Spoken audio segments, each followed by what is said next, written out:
നമസ്കാരം. പ്രവാസി മലയാളിയിലേക്ക് സ്വാഗതം.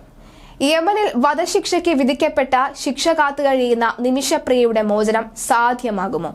ആ പ്രതീക്ഷയോടെയാണ് അമ്മ യമനിലേക്ക് യാത്ര തിരിക്കാൻ ഒരുങ്ങുന്നത്. നിമിഷപ്രിയയെ കാണാൻ അമ്മ പ്രേമകുമാരി നാളെ യമനിലേക്ക് തിരിക്കും. യമനിൽ ബിസിനസ് ചെയ്യുന്ന സാമുവൽ ജെറോമും ഒപ്പമുണ്ടാകും. യമനിലേക്ക് പോകാൻ അനുവാദം വേണമെന്ന് കാണിച്ച പ്രേമകുമാരി ഡൽഹി ഹൈക്കോടതിയെ സമീപിച്ചിരുന്നു. സ്വന്തം ഉത്തരവാദിത്വത്തിൽ അവിടേക്ക് പോകാനുള്ള അനുവാദം വേണമെന്നായിരുന്നു ആവശ്യം. ഇത് സംബന്ധിച്ച് കോടതി വിദേശകാര്യ മന്ത്രാലയത്തിനും മറ്റ് നടപടികൾ പൂർത്തിയാക്കാൻ നിർദ്ദേശം കൊടുത്തു.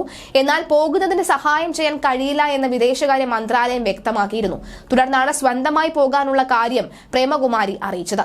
കോടതി ഇക്കാര്യം അംഗീകരിക്കുകയും ചെയ്തിരുന്നു. തുടർന്നാണ് ഇപ്പോൾ നടപടികൾ പൂർത്തിയാക്കി പ്രേമകുമാരി യമനിലേക്ക് പോകുന്നത്. കിഴക്കമ്പലത്തിനടുത്തുള്ള ഒരു വീട്ടിൽ 8 വർഷമായി ജോലി ചെയ്താണ് പ്രേമകുമാരി ജീവിക്കുന്നത്.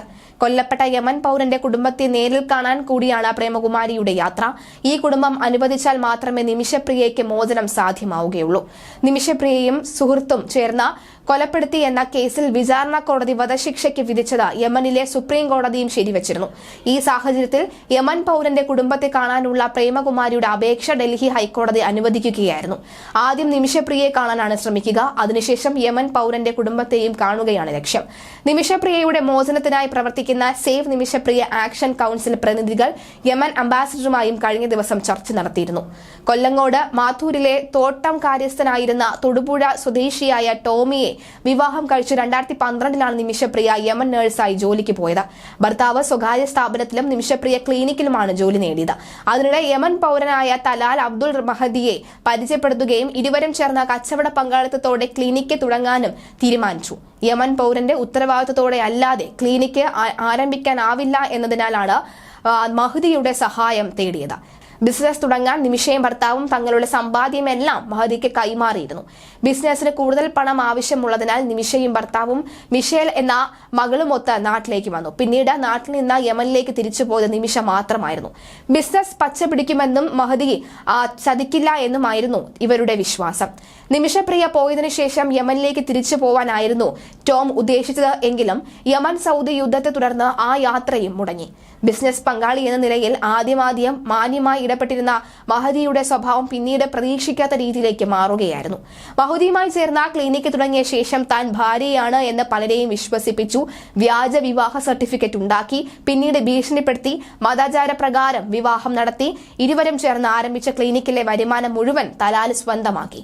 പാസ്പോർട്ട് തട്ടിയെടുത്തു, സ്വർണമെടുത്ത വിറ്റു. അധികൃതർക്ക് പരാതി നൽകിയ നിമിഷപ്രിയയെ മഹദി മർദ്ദനത്തിന് ഇരയാക്കുകയും ചെയ്തു. ജീവൻ അപകടത്തിലാക്കുമെന്ന ഘട്ടത്തിലാണ് താൻ മഹദിയെ അപായപ്പെടുത്താൻ ശ്രമിച്ചത് എന്നാണ് നിമിഷപ്രിയയുടെ വാദം. യമൻ പൗരനായ തലാൽ അബ്ദുൾ മഹദിയുടെ മാനസിക ശാരീരിക പീഡനത്തിൽ നിന്ന് രക്ഷപ്പെടാനായി മഹദിയെ കൊലപ്പെടുത്തിയെന്നാണ് നിമിഷപ്രിയക്കെതിരെയുള്ള കേസ്. 2017 സംഭവം.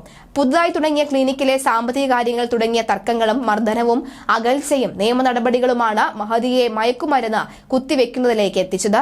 തലാൽ തന്നെ വഞ്ചിച്ച ലക്ഷക്കണക്കിന് രൂപയാണ് തട്ടിയെടുത്തത്. പാസ്പോർട്ട് പിടിച്ചുവെച്ച് നാട്ടിൽ വിടാതെ പീഡിപ്പിച്ചു. ലൈംഗിക വൈകൃതങ്ങൾക്ക് ഇരയാക്കി. തോക്കു ചൂണ്ടി ഭീഷണിപ്പെടുത്തുകയും ചെയ്തു. നിമിഷയുടെ സഹപ്രവർത്തകയായിരുന്ന ഹനാൻ എന്ന യമൻ യുവതിയും മഹദിയുടെ മർദ്ദനത്തിന് നിരന്തരം ഇരയായിരുന്നു. പാസ്പോർട്ട് വീണ്ടെടുത്ത് രക്ഷപ്പെടാനുള്ള മാർഗം നിമിഷയ്ക്ക് പറഞ്ഞുകൊടുത്തത് ഈ ഹനാനാണ്. ഇതിനായി തലാലിന് അമിത ഡോസിന് മരുന്ന് കുത്തിവെക്കുകയായിരുന്നു.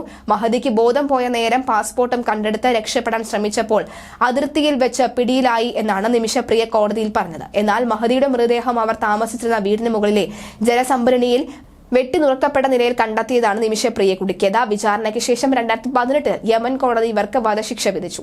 അപ്പീൽ പോയെങ്കിലും യമനിലെ അപ്പീൽ കോടതിയും വധശിക്ഷ 2020 ശരിവച്ചു.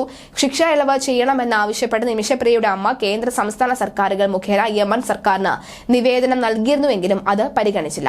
സുപ്രീം കോടതിയും നിമിഷപ്രിയക്കെതിരായാണ് വിധി പുറപ്പെടുവിച്ചത്. എന്തായാലും നാളെ അമ്മ അവിടേക്ക് പോവുകയാണ്. അമ്മയ്ക്ക് മകളെ കാണാൻ സാധിക്കുമോ ഇല്ലയോ എന്ന് നമുക്ക് കണ്ടറിയാം.